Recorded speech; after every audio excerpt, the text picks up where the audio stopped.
I am continuing my reading. What I'm doing in this series is to read through the entire standard works of the Church of Jesus Christ of Latter-day Saints. This consists of the Bible, the Book of Mormon, the Doctrine and Covenants, and the Pearl of Great Price. I am reading in a chronological order of events, not according to publication or volume, so I will be skipping around a bit as I move along. We continue in 1 Nephi. This is chapter 7. Lehi's sons returned to Jerusalem and enlist Ishmael and his household in their cause. Laman and others rebel. Nephi exhorts his brethren to have faith in the Lord. They bind him with cords and plan his destruction. He is freed by the power of faith. His brethren ask forgiveness.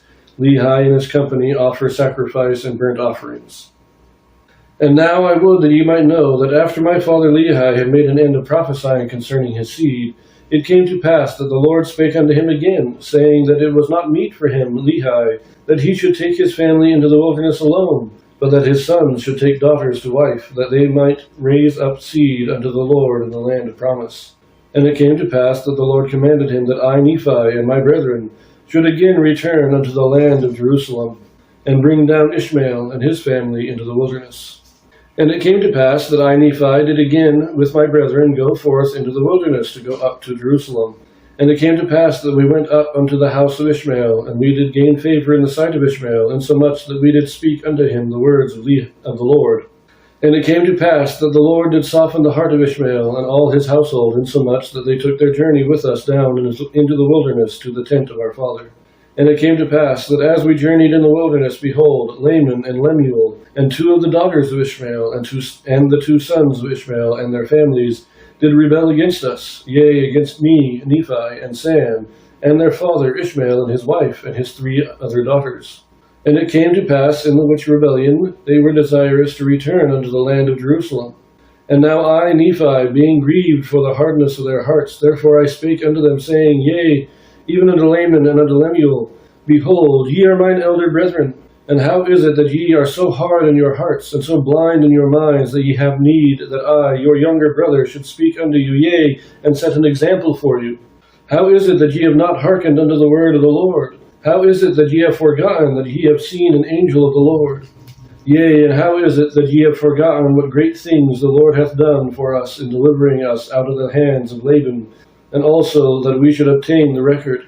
Yea, and how is it that ye have forgotten that the Lord is able to do all things according to his will for the children of men? If it so be that they exercise faith in him, wherefore let us be faithful to him. And if it so be that we are faithful to him, we shall obtain the land of promise. And ye shall know at some future period that the word of the Lord shall be fulfilled concerning the destruction of Jerusalem. For all things which the Lord hath spoken concerning the destruction of Jerusalem must be fulfilled. For behold, the Spirit of the Lord ceaseth soon to strive with them. For behold, they have rejected the prophets, and Jeremiah have they cast into prison. And they have sought to take away the life of my father, insomuch that they have driven him out of the land. Now behold, I say unto you, that if ye will return unto Jerusalem, ye shall also perish with them. And now, if ye have choice, go up to the land, and remember the words which I speak unto you, that if ye go, ye will also perish. For thus the Spirit of the Lord constraineth me that I should speak. And it came to pass that when I, Nephi, had spoken these words unto my brethren, they were angry with me. And it came to pass that they did lay their hands upon me, for behold, they were exceedingly wroth, and they did bind me with cords, for they sought to take away my life, that they might leave me in the wilderness to be devoured by wild beasts. But it came to pass that I prayed unto the Lord, saying, O Lord, according to my faith which is in thee, wilt thou deliver me from the hands of my brethren? Yea, even give me strength, that I may burst these bands with which I am bound. And it came to pass that when I had said these words, behold, the bands were loosed from off my hands and feet, and I stood before my brethren and spake unto them again. And it came to pass that they were angry with me again, and sought to lay hands upon me. But behold, one of the daughters of Ishmael, yea, and also her mother, and one of the sons of Ishmael, did plead with my brethren, insomuch that they did soften their hearts, and they did cease striving to take away my life. And it came to pass that they were sorrowful because of their wickedness, insomuch that they did bow down before me, and did plead with me that I would forgive them of the thing that they had done against me. And it came to pass that I did frankly forgive them all that they had done, and I did exhort them that they would pray unto the Lord their God for forgiveness. And it came to pass that they did so. And after they had done praying unto the Lord, we did again travel on our journey toward the tent of our father. And it came to pass that we did come down unto the tent of our father, and after I and my brethren and all the house of Ishmael had come down unto the tent of my father, they did give thanks unto the Lord their God, and they did offer sacrifice and burnt offerings unto him. I always have to point out, Laman and Lemuel complained when they had to go back to get the scriptures. But when they're told to go get some wives, no hint of murmuring. They had no problem going back to get the women. But when we have this rebellion, this tells us exactly how many children Ishmael had. 2 sons, 5 daughters. God planned that out just perfectly. When they're in the wilderness, they get up this rebellion. Laman and Lemuel, and the two daughters of Ishmael that they most likely marry in the end. And then the 2 sons of Ishmael. Now it is true, we will read about it later, that the sons of Ishmael are already married. Likely already have children. And so they get this kind of coalition going that we're going back to Jerusalem. Laman and Lemuel by themselves didn't feel that they could stand up to their father. They didn't want to rebel against their father. He was still their father.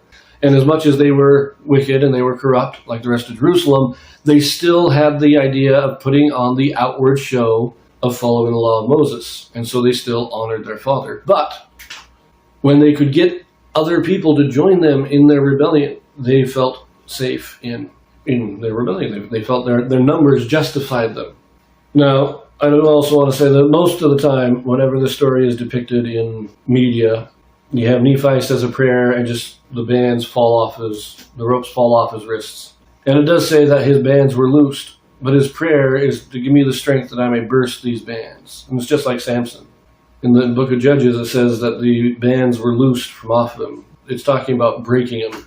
So I prefer the image of, like He-Man. I have the power, Nephi breaking the bands, and they fall off his wrists after he breaks them. That's how I think it happened, but that might just be a personal preference.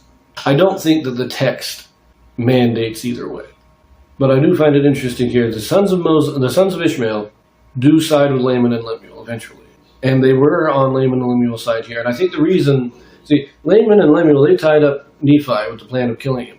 Nephi breaks the bands, and they're still going to try and kill him. That doesn't dissuade them. What dissuades them is they lose some of their coalition. One of the sons of Ishmael turns against them, and it says that one of the daughters of Ishmael. Now, it doesn't say which daughter. So this could be the one that later on marries Nephi. It could be one of the 2 that had been rebellion, who had joined their rebellion, and that they had just lost one of the women and one of the sons of Ishmael, one of the daughters, one of the sons. And so their coalition was falling apart. And because of that, to play it safe, they say, fine, we'll give up.